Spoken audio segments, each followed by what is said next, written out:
And to Christina's point, I think you talked about, or you asked the question why God sent this spirit to torment, this evil spirit to torment Saul. And so, crazy thing about that is number one, is you'll read back, I think it's 1 Samuel 15, Saul decided to disobey God. And so therefore, God could no longer be with him. And so what the challenge when God is no longer with you is who wants to try to start being with you, right? And so Satan will try to get up in there and manipulate the situation. And so while God may not cause it, he definitely allows it, right? And so, it's interesting to see how God gives Saul relief through David, right? Like he had a spirit tormenting him, but God allowed him to be comforted by David, which to me is another element of God's grace in this situation. Unfortunately, Saul didn't make the most of that opportunity and went the other way. But yes, when God either causes or allows things, and I believe that in that time, he was not blocking any spirits from Saul. And so therefore Saul, suffered the consequences of his heart, and his heart therefore went harder and harder. And so that's kind of where we're picking up. He's jealous of Saul. He's jealous of David.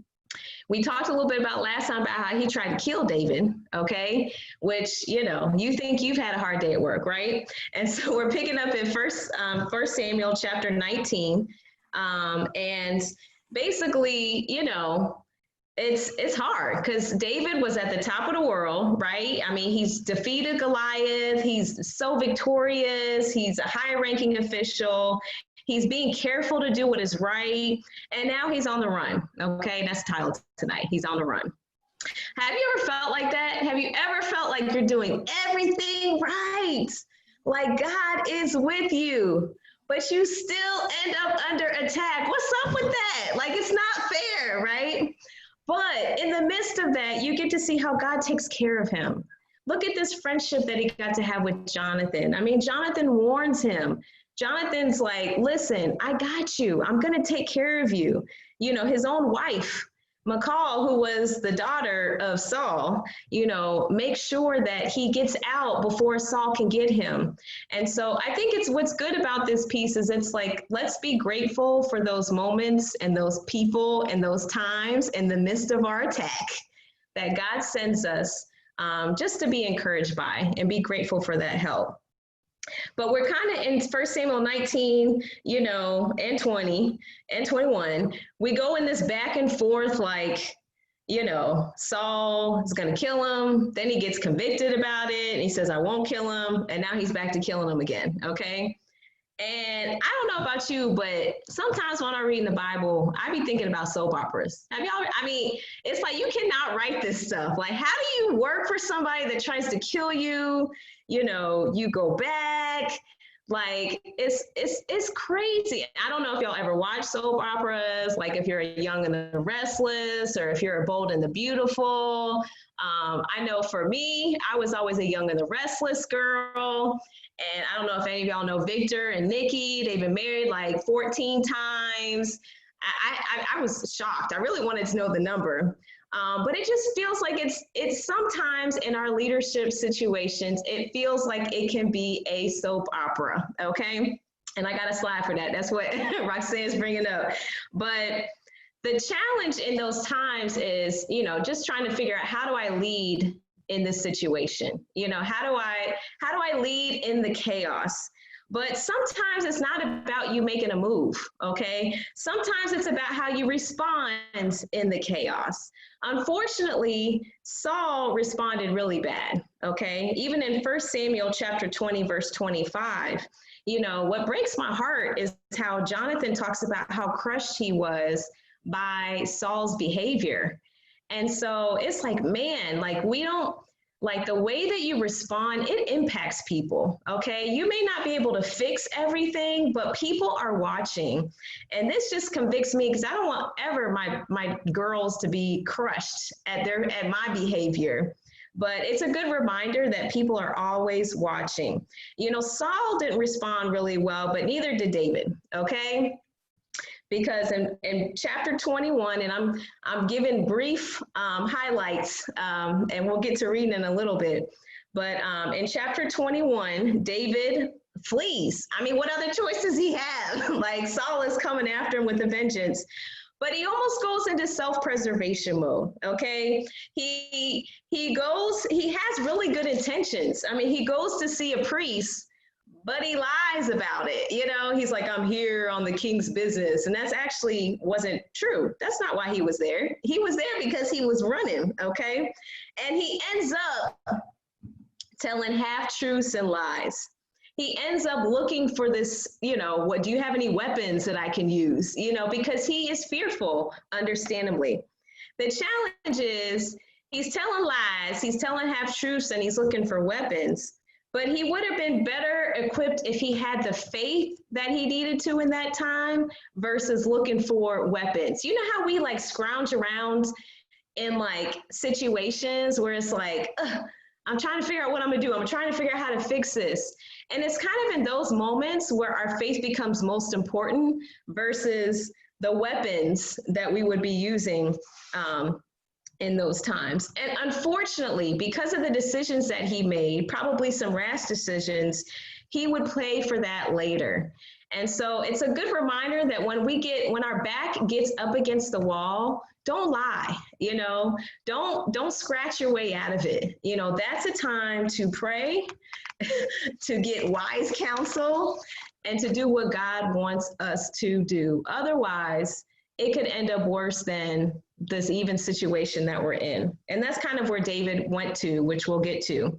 In 1 Samuel chapter 22, he comes to this cave of Adullam, which is his first cave. And Adullam means refuge, okay? So David has this moment, he's fleeing, he's lying, but he comes to this cave of refuge. And I feel like he kind of gets it together, okay? I feel like he finds himself in this cave. Like he has nowhere else to go. He's probably having this moment of, again, I've done the right thing. I don't know how I ended up in this situation. How did I go from beating Goliath to now I'm in a cave by myself? But it's then that you can see he gets a little bit of a spiritual perspective. You know, it's interesting because this is where Psalm 142 gets written. And it has one of my favorite verses during this pandemic. It reads, "You are all I really want in life." And I love that David has that moment with God where I feel like he gets back centered to God, you're all I really want. And he makes a wise decision. He says, okay, in chapter 22, 1 Samuel 22, in verse 3, he says, please allow my father and mother to live here with you until I know what God is going to do for me. And I love that statement because I feel like he's back centered with, you know what, I'm waiting on God to determine what he wants me to do. But in the meantime, I'm going to do what I can, which is find a safe space for my family. And that's my first key of the night, is to get back on track when you veer off, okay? I understand we're going to be in some hot situations. We're going to be in situations that we kind of quote unquote don't feel like we deserve. And so when we start to see ourselves getting off track, we got to come back. You know, it had to be hurtful. He had lies being spread about him. You know, David was scared, but I think it's in that cave that he realized he wasn't alone. And what I love about this cave is that, you know, the family that didn't even bother to invite him when Samuel was coming and looking for a king, now he goes from being by himself to his family joins him. So they were with him in his time of need. You know, when he shares, until I know what God is going to do for me, I feel like he understands, you know, there's a purpose for his current circumstances. You know, he he's like, okay, I know I'm not wandering aimlessly. I don't have to figure it out. There's purpose. I don't have to go into fix it mode, but I can enjoy this time with God. So not only did his family come, soon he found himself the leader of 400 men.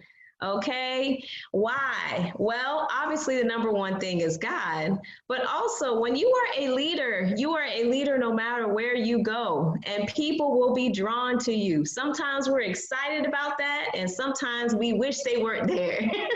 But those are the perks of being a leader. Do you ever feel like you're in David's shoes? I mean, David had enough going on, okay, without trying to take care of somebody. And here he inherits 400 men.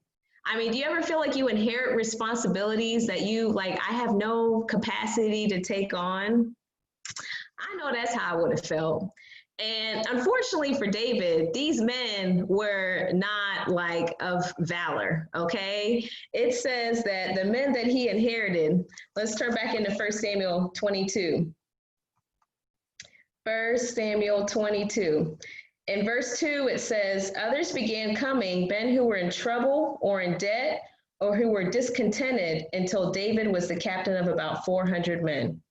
So these men were in trouble, okay? They were in debt and they were discontent. So what does that mean?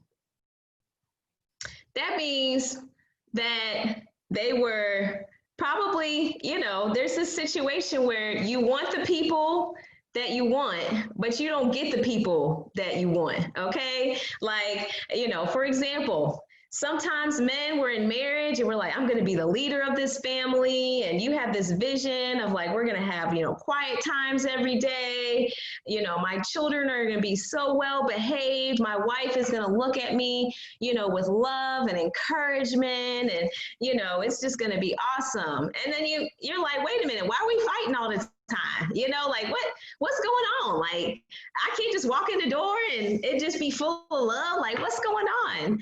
When you're at work, you just feel like, oh my goodness, I couldn't wait to become a leader at work. So we could, all my team meetings would be started with prayer. It's just gonna be awesome. Or maybe in your Bible talk, you're just like, oh my goodness, we're going to be, yes, I can't wait to get my hands on this. And it's just going to be amazing. And then what you get is like discontent, people in debt, distressed people. Distress means their lives weren't all together. Okay. So they had a lot going on. Debt could mean money, could mean whatever. They owed somebody something. And discontent, that may be the hardest one. They were bitter about life. And I love this picture because it totally is like I don't know if everybody see Milan, the original. But, it's like this guy has to train this army of folks that's like hopeless, basically. But he's like, I'm going to make some men out of you, And what I love about David's army is that in First Chronicles in verse 12, verse 8, 1 Chronicles chapter 12, verse 8, these same 400 men are described as men of valor, men trained for battle who could handle the shield and spear, whose faces were like the faces of lions and were as swift as gazelles on the mountains. Man, David transformed them 400 discontent, distressed, in debt men. And he made soldiers out of those guys. It's hard not to see the parallels. I mean, Jesus chose unschooled, ordinary men that nobody thought could do anything. And those are the people that he wanted to work with. Let's talk about the people that you have, okay? That you are being stewards over. Okay. Have you ever felt, God, why did you send me these people? Okay, I can't take it. At home, men, you chose your wife. So women, you chose your husband. But in your leadership at home, just thinking about that, do you have a lot of, this isn't fair situations and scenarios going on at work, for me, corporate America is a beast. Okay. So when thinking about leadership at your job, It's so great to have examples like David here, because David had a hot mess of a boss, but he strived to be a blessing to his boss. Even on the run, he was a blessing to his boss. With our coworkers, the Bible commands us in 2 Peter 3:14, 2 Peter 3:14, to make every effort to be at peace with people. I know they drive you crazy. I know they told on you or gave you extra work, etc. But we still got to be at peace with people and ultimately look to God for guidance in how to deal with people. In the same way God gave Jesus his people, God gave you your people. Okay. So how did David convert these folks? Okay, that's what we're going to pick up in 1 Samuel chapter 22, because we don't have a guideline for what was his plan? I want to do that. We don't have that. Okay, but we do have some tips on some things that he did in 1 Samuel chapter 22, verse 20. So I'm going to go ahead and read that. It says, only Abiathar, let me set the tone, my bad. So basically, here we are with David. He's got his men. He's got his men. He's in the middle of training his men, okay? And remember that lie that he told the priest, when he was running and it was going to catch up to him? Well, unfortunately, it caught up to him. Somebody found out that he was with the priest, went back and told Saul, and Saul killed all of the priests in that town, okay? So when we pick up in verse 20, we're going to be reading about the only priest that made it back to David to tell him what had happened. That as a result of David being in that area, all the priests were dead, which is a lot. So verse 20 says, only Abiathar, one of the sons of Ahimelech, escaped and fled to David. When he told David that Saul had killed the priests of the Lord, David exclaimed, I knew it. When I saw Doeg the Edomite there that day, I knew he was sure to tell Saul. Now I have caused the death of all your father's family. Stay here with me and don't be afraid. I will protect you with my own life, for the same person wants to kill us both. In chapter 23, verse 1, one day news came to David that the Philistines were at Keilah stealing grain from the threshing floors. David asked the Lord, should I go and attack them? Yes, go and save Keilah, the Lord told him. But David's men said, we're afraid even here in Judah. We certainly don't want to go to Keilah to fight the whole Philistine army.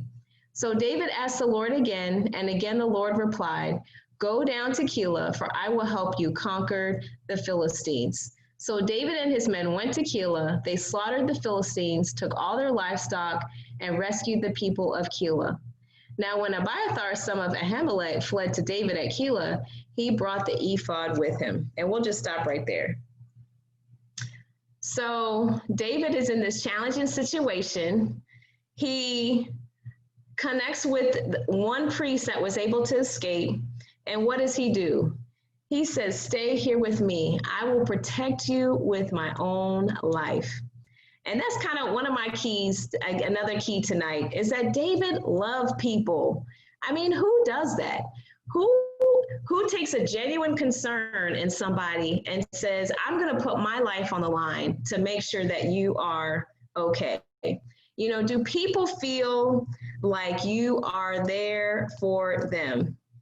And I'd love to have a little discussion about this because, it's always great to hear things that people do to encourage those that they have, that they're serving, that they're leading, and just ways to think about and pray about, man, what are the ways that I show people that I care, that they can see I'm laying my life down for them? For those of you that are leaders in your family, for the men, do you stop and listen?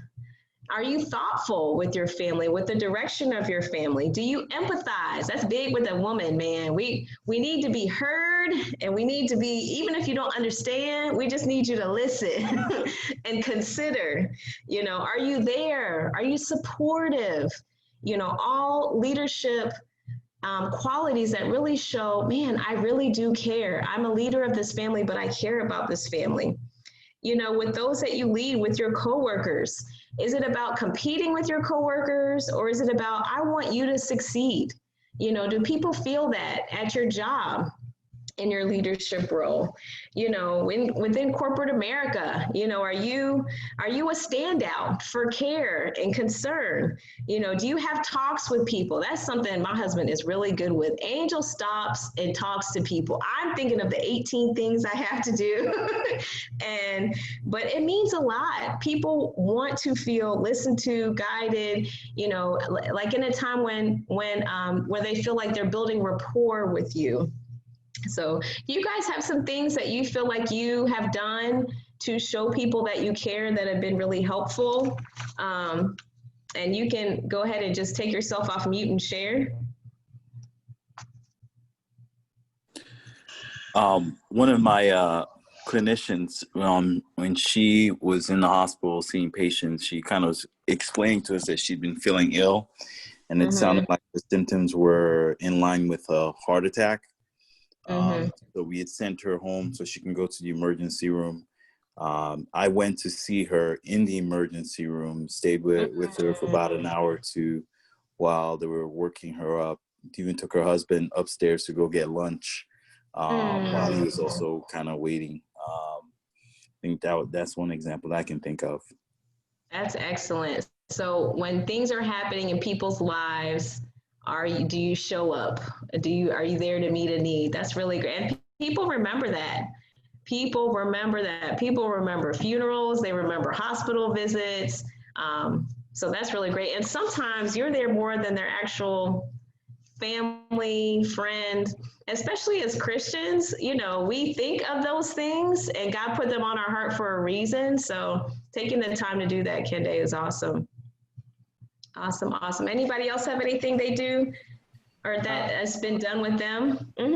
I had a coworker, a friend of mine that, I was trying to study the Bible with, and he tore his MCL. So he had to work from home. And so he was very isolated. So I just went to his house to go visit him, and, just talk so he can, have people contact. And then, a couple of months later, his grandma died. So I drove to Macon to go to the funeral. Wow. Just so he can be encouraged. And, he still talks about it to this day. He's like, nobody else came there. Nobody else, none of my other friends that I've known for years. Wow. That's awesome. Man, you guys you're talking about time that you had to take out of your day to do those things, but they made such a huge impact. Those are excellent examples, and they really show that you're involved in somebody's life versus, we're just on a first name basis. I just barely know something about you. So that's great. I love David's comment in here too, to give credit to others for the finished product. That's a huge one. It's not always on to the next thing. It's a congratulations on a job well done. So I think that's great as well. And it'd be good to think about that. Oh, I love a good card. Yes, cards are amazing, digital and handwritten. I feel like it's such a great way to show encouragement, care, concern. And particularly for those of you who lead millennials, this generation, they like to know you care. Okay, they want to be a part of something. They want to be a part of a team. They want to be a part of a vision, and they want to know that you care. This is definitely a trait among the great leaders of the Bible, is loving people. We can definitely see that with Jesus. I've got another couple scriptures here you can write down in Philippians 2, verse 20. Philippians 2, verse 20. This is a scripture about Timothy. And Paul says, I have no one else like him who will show genuine concern for your welfare. For everyone looks out for their own interests, not those of Jesus Christ. But you know that Timothy has proved himself, because as a son with his father, he has served with me in the work of the gospel. Timothy had a genuine concern for people. And it was clear. What is it? Lexi shared? Yeah, flew into Ohio for a friend who lost her brother. That is huge. Giving constructive criticism. I like that, Landon. So there's a sense of like, I'm helping you to encourage you. And there's a sense of I care. I want you to do well. You know, I'm not here to toot my own horn or to put you down. Like, I want to help with what you have going on. So that's good. Another scripture, Hebrews chapter 6. Hebrews chapter 6, verse 11 through 12. Our great desire is that you will keep on loving others as long as life lasts, in order to make certain that what you hope for will come true. Then you will not become spiritually dull and indifferent. Instead, you will follow the example of those who are going to inherit God's promises because of their faith and endurance. So this scripture is really great. Hebrews, the whole chapter's good, Hebrews chapter 6. But the goal here is like, my desire is that you keep on loving others, and this is how you grow spiritually. So it's not even like, it's kind of an added reason why we love. It's because that's a piece of our spiritual maturity. How you can tell people are growing in their spiritual maturity by their love. What we got in here? Okay, constructive criticism can be tricky. It can definitely be tricky.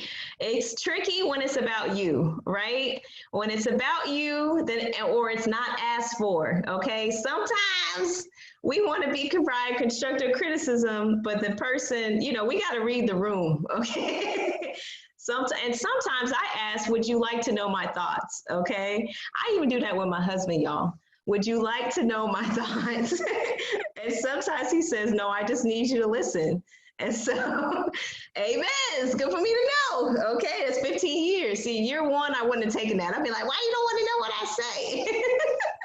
But 15 years in the game, I know. So, loving people. You know, people are crazy.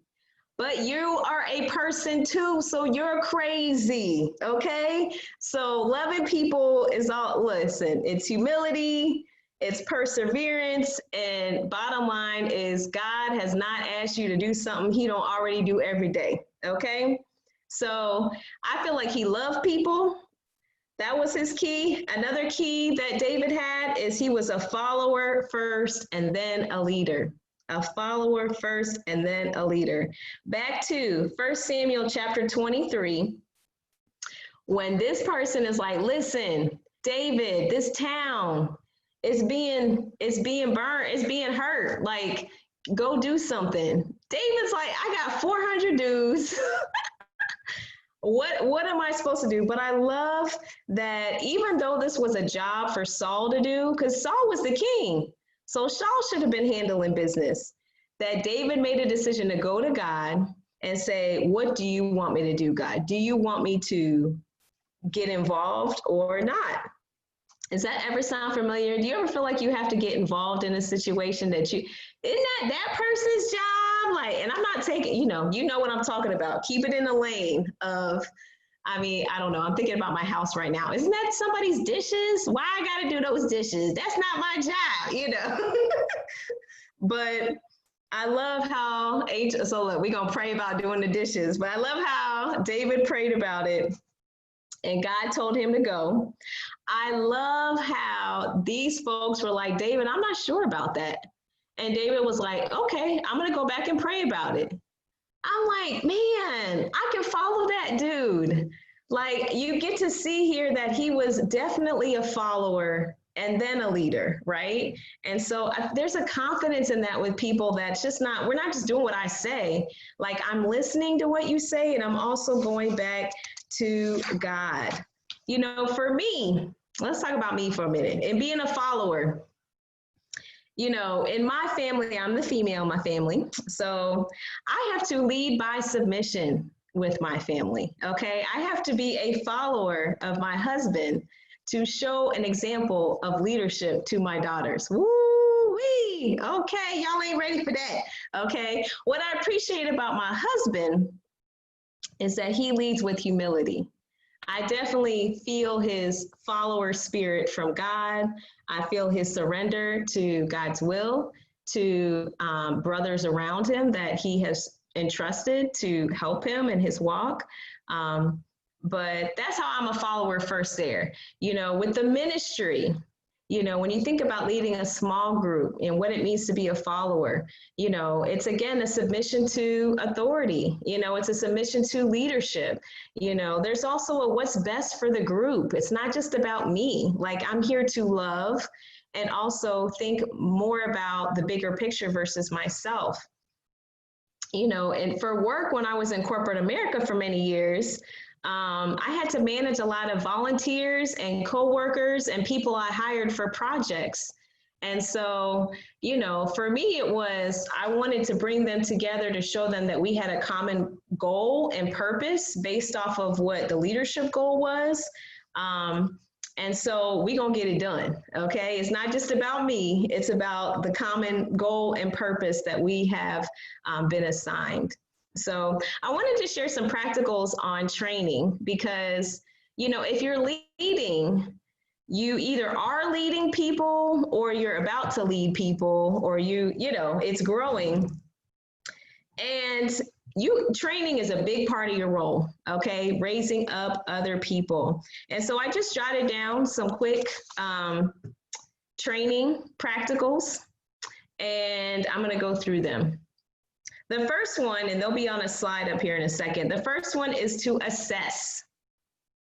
Assess. So when you're thinking about building your team and who you want on your team or who is currently on a team, you look for roles. Like, what do people have as their roles? And you want to build whatever skills they have, you want them to be assigned with their roles. And so there's this moment where you really just want to dive right into it and tell people what you need them to do. But it's better to give careful thought to what people's roles are going to be. Do they have the capacity to execute what their role is? And then, take everything into consideration. It's not a popularity contest who gets what role. It's really, are you the best person for this role? Okay, so assess. Number 2, expose your leaders to new responsibilities.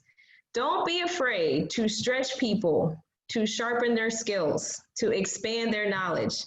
Don't be afraid to put them in situations where they have responsibilities. I don't know if you're a micromanager or not. To my micromanagers, this will be a little bit more challenging for you. But it's good to see people take on responsibility so we can, again, this is a great way to partly assess what are their gifts and what are their talents. If you're leading a small group, would you like to help out with this event? Would you like to set up the prayer partners? Would you like to work on whatever future situation? So just being able to give people ownership of a task and not necessarily hover is great. Also, can you guys hear me okay? Okay, getting a call. So number 3, coach them and teach them to be coaches. That's probably one of the main things that is so key in leadership is not only am I training you, but I need you to go train somebody else, okay? We're all training here. So, develop leaders to be coaches. Teach them to think how you think, okay? And that's a constant. Whenever I'm doing something, I need you to be with me as I'm doing it. And then I want to definitely have you do that as well. Number 4, help align their goals with your company's mission. So again, we need to, whatever we're working on, is in line with the company. You are a part of a bigger purpose, okay? The 5th thing is implement job rotation, which I'll bring the slides back on here in a second. Looks like they disappeared. And so, changing things up for people to see where their skills are best used, giving them purpose, which I particularly find with, for some of you, I'm not sure if any of you lead people that are more mature than you, that are older than you. I have had the privilege and humbling act of leading people 2 and 3 times my age. And what I've noticed is, everything is so fast now. And I don't want my mature folks to feel like they don't have, like they're not needed, like they're not valuable. And what I've noticed is that they really appreciate being brought in, being able to see where their talents and their gifts can be used. And they have a lot to offer, okay? And so just being able to bring them in along with that, I think helps them to have purpose and not feel like they're dismissed and to the side. So, and then application, of course. So we got to apply and practice and all that good stuff. I think I need to, it looks like my slides left. And so let me bring those up real quick and then I can share them with those. Any thoughts on anything I just shared? I had a question. How do you help mature people? How do I say? Who may not desire you to implement a new job rotation or give purpose. They have their own purpose of what they enjoy doing and they're good right there. Mm-hmm. Yeah. I don't know if that's clear. Sorry. Yeah. Okay. Yeah. I think if listen, if you like it, I love it. You know what I'm saying? I just see as new projects are forming and developing and building, I would love for you to be included in this. So it's up to you. This is how I think you could be a great asset. You know, you do this really well. And so I think this could be a help in this situation is kind of where I would go with that. But, you know, the goal is not to change just to change, you know, so some people, you know, then again, though, so this is why another reason why it's good to change, particularly with mature people, because they get real possessive with that role. Okay. And sometimes that can lead you down a bad way. You know what I'm saying? And so I think if we can, you know, the goal is to keep them in doing what they do best, but also helping them to be a part and not get stuck. I guess would kind of be my thoughts towards that. So, and I'll send out these guidelines, but I just wanted to send just a few things that are, you know, would be good to keep in mind as we're training folks, some practicals. Anybody else have any other questions? I just had a comment. I think it's good for this reminder, because sometimes I can feel like, oh, people don't really want to do these things, or I don't believe the best in people. But it's like it might just be waiting for the push or waiting for the invitation to do the thing that you need them to do. And so I find that the truth is once it's extended to them, they're more than happy to actually to help. So I think that's a good one. Yeah.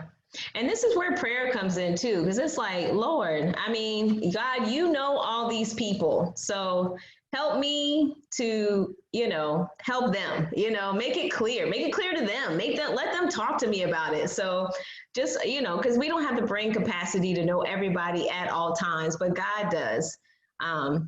So yeah, I think bringing them out, making them feel a part, like I said, it's not even just, well, they have so much to offer that particular millennials, this generation needs to hear. It's just praying about how to combine them.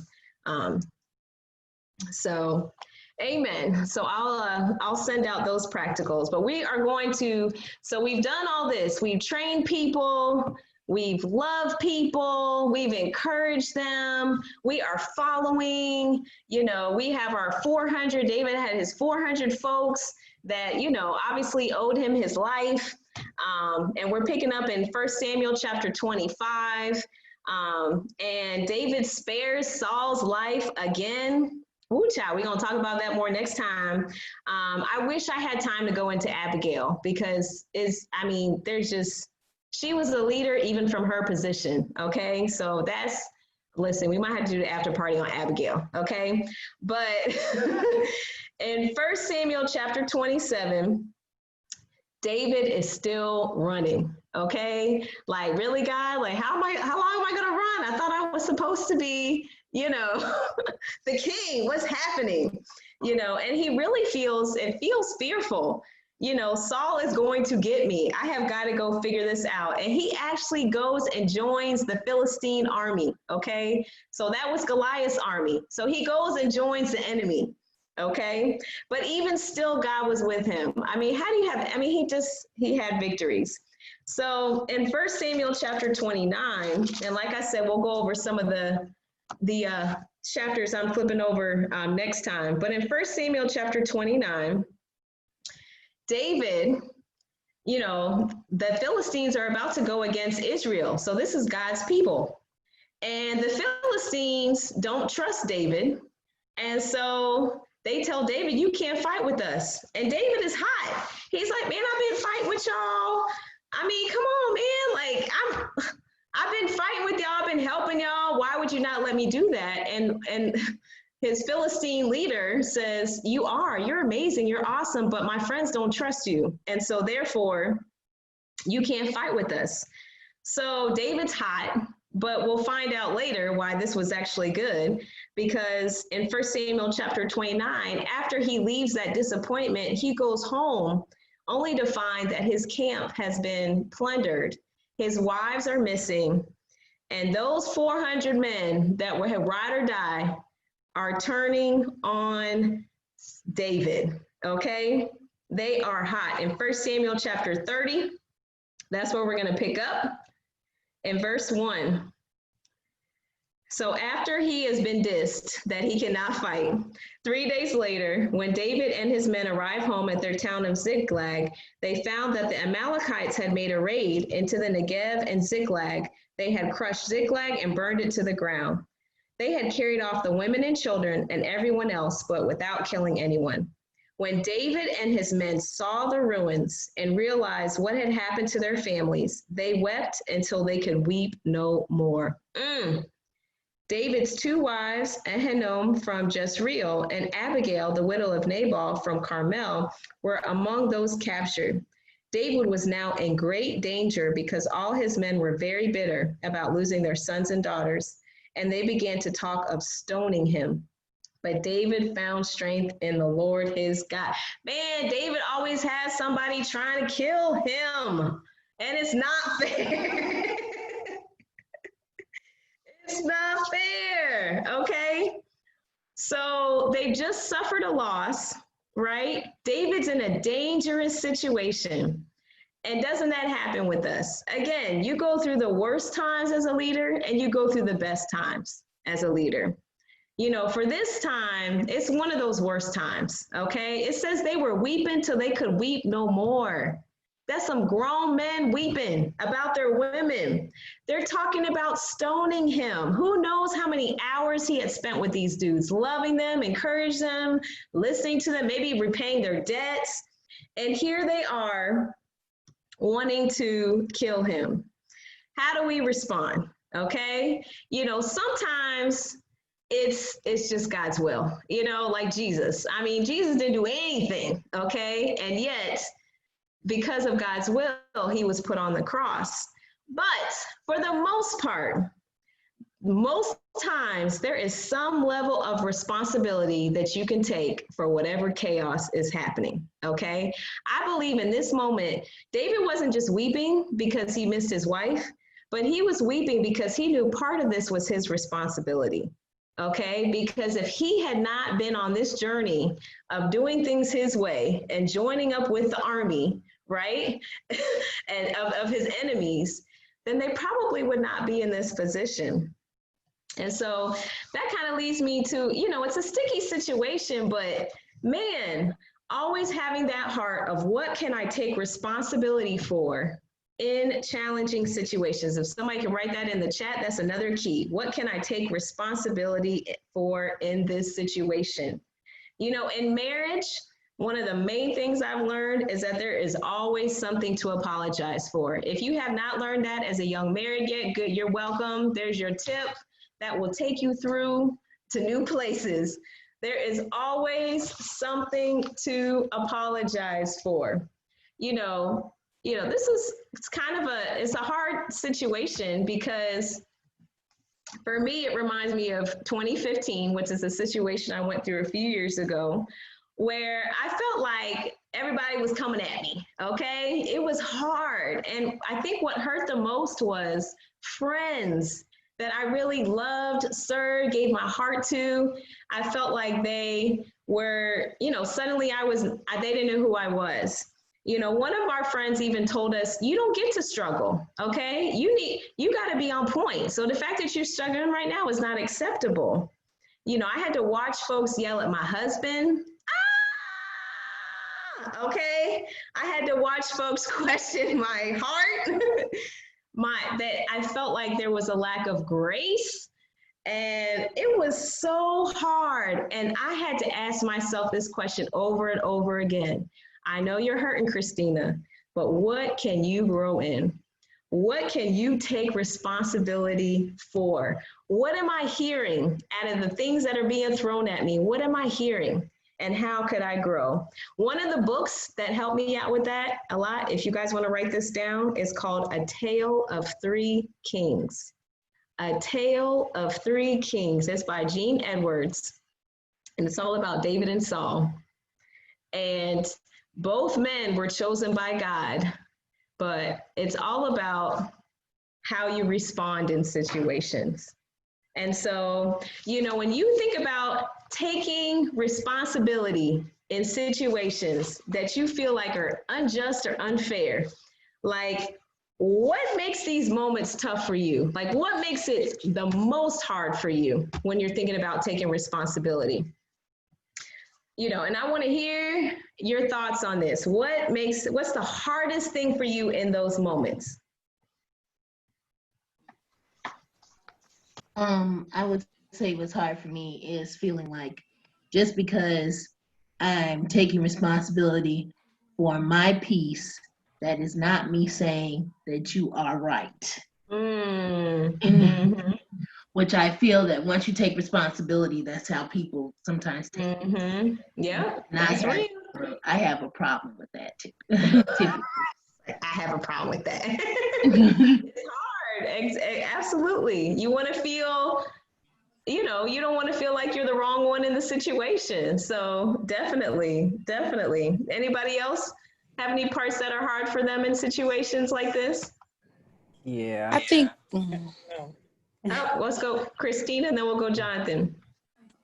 I think when someone is sharing something and they don't have any grace and they're very critical, but yet that same level of criticism isn't their gauge for themselves.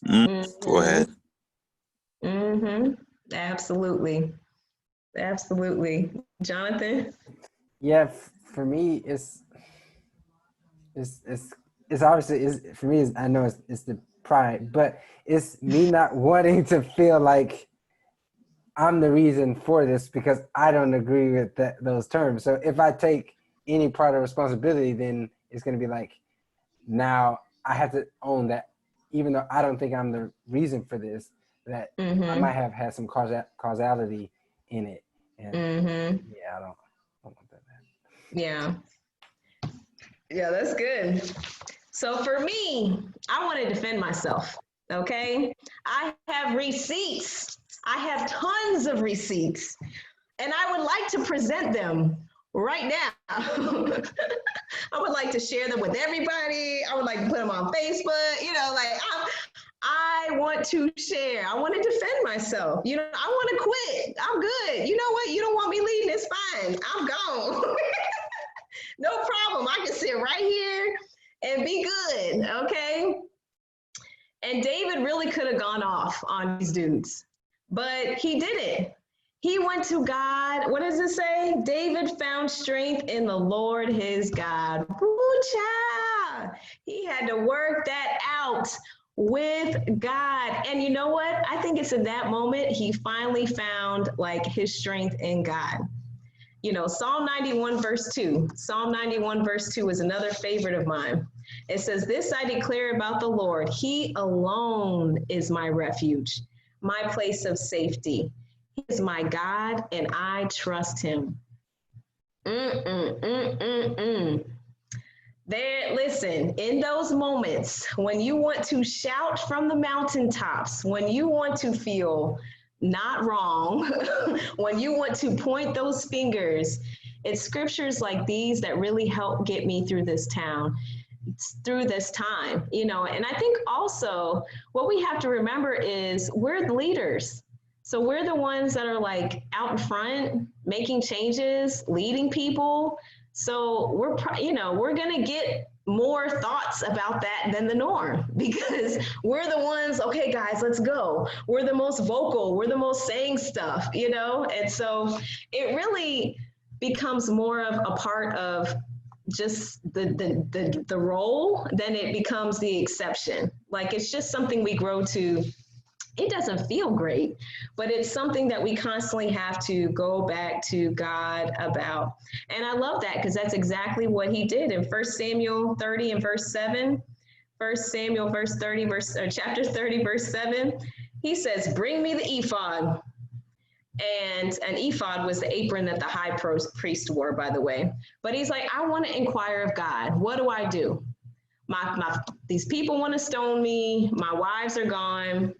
What do I do? He didn't wait for somebody else to come and fix the situation. He went to God, which I love about his heart and something that we get to see repeated over and over again. A lot of times people are hurting when they come hard at us. That's true. A lot of times we start with, I'm sorry. Listen, people convict themselves. That is all the way true. I have had that time and time again, where people have so much going on and they don't know where to take it. They don't know how to vocalize it and it gets all thrown up on you. And even in a sense, it feels good too. I mean, I've had people, you said this to me 8 years ago and it really hurt me. And I'm like, maybe I did. I'm growing. I don't remember it, but if you remember it that way, I totally apologize. I'm a work in progress. And to Christina's point, that just it like the hostility is taken away.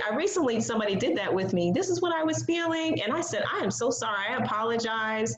I may have said that and I'm so sorry. She goes, well, I figured out it wasn't you, it was me. I was like, well, amen. Amen. But I love this piece because David is back to his old ways, okay? He's been himself, and with the Philistines, I'm gonna do things my way. He comes back to God, okay, God, I'm in a situation, what do I do? And God says, go. I want you to go after those Amalekites. You don't have the firepower, you don't have the men, you don't have the resources, but I'm telling you to go anyway.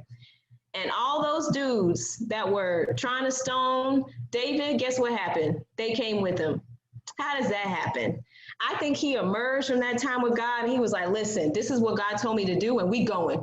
So whoever's with me is with me, okay?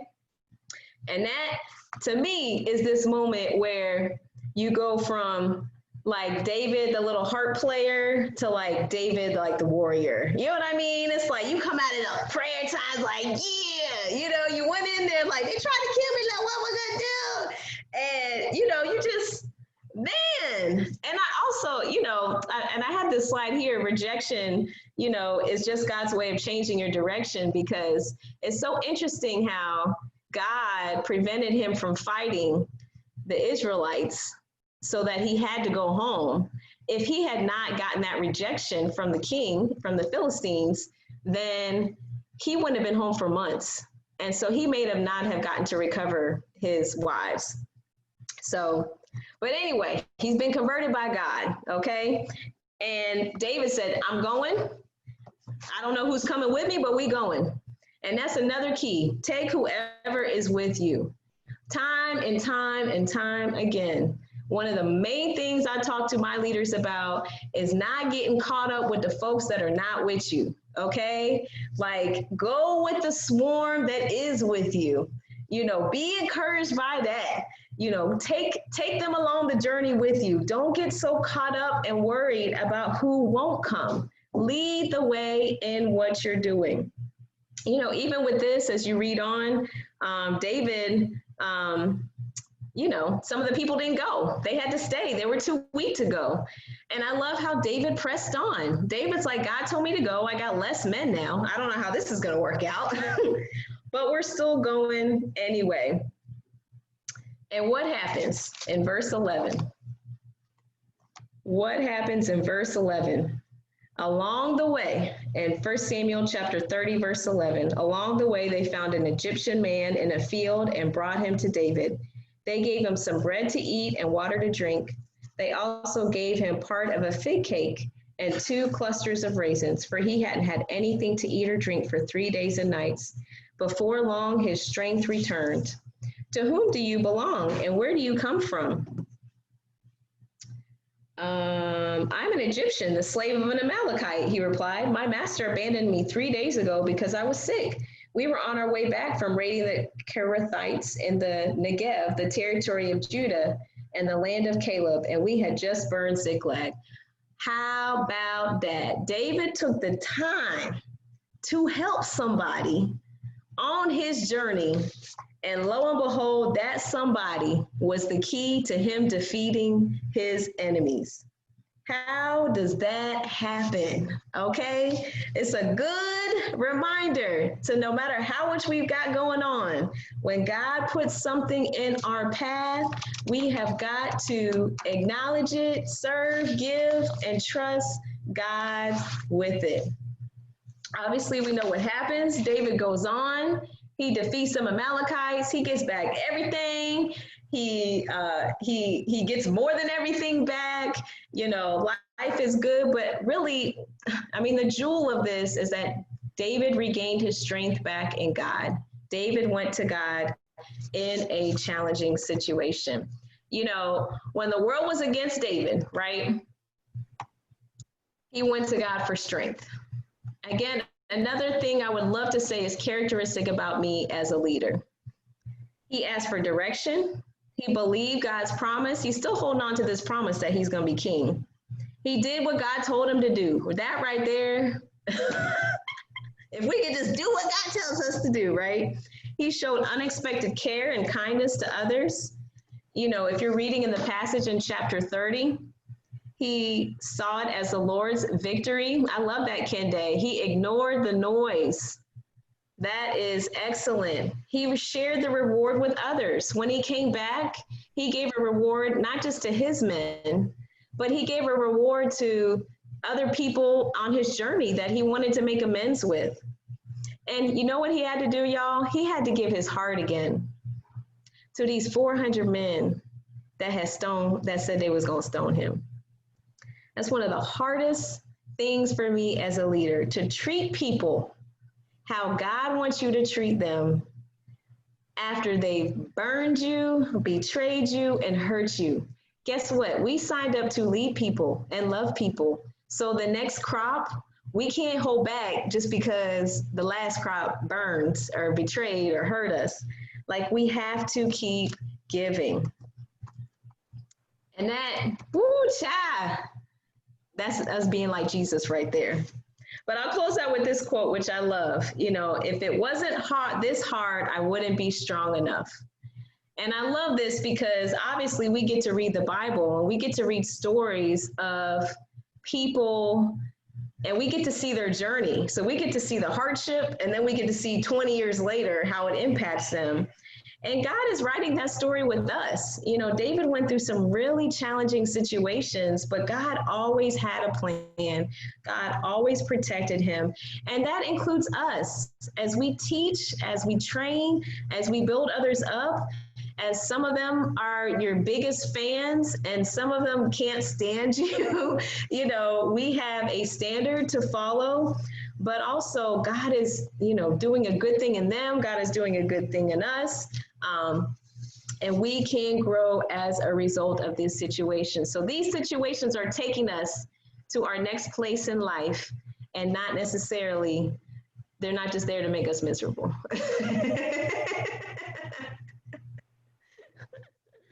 Okay. Okay, let me share the homework and then I'll answer any questions or thoughts.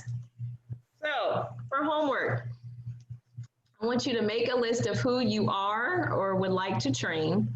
And man, what are some best practices you can implement that we talked about tonight with being intentional about that relationship?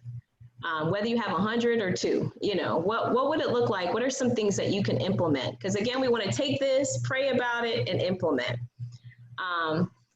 That Philippians chapter 2 and verse 19 through 23. You know, what do you think it means to show genuine concern or genuine care to those who you lead? I love some of the examples tonight. I'm working on this myself, by the way, especially because my brain has less capacity because I've got more on it. And so just learning how to, God, help me to show a genuine concern and care for those that I lead or influence, I think would be great.